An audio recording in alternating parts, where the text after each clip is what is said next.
Chicluchis. Hola, ¿qué tal? Espero que se encuentren excelente. Bienvenidos a Chicluchis. El día de hoy les voy a mostrar cómo es que yo bordo la chaquira en un dije. Este dije está hecho de fieltro y obviamente, bueno, pues tiene forma de corazón. Les voy a mostrar el procedimiento que yo utilizo y también les voy a enumerar los materiales que utilizo. Por ejemplo, lo que es la aguja tiene que ser aguja chaquirera y el hilo es hilo de nylon.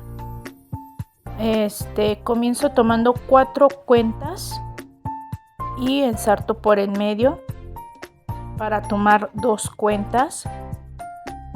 Las ensarto y luego le doy un pequeño estironcito para tensar el hilo y que queden bien atoraditas.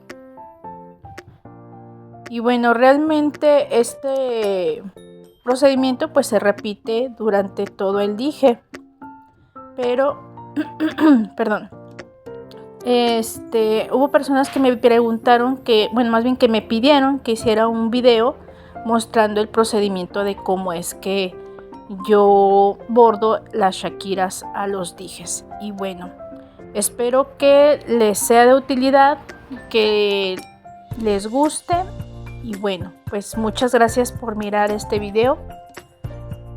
Cuídense mucho. Hasta la próxima. Bye bye.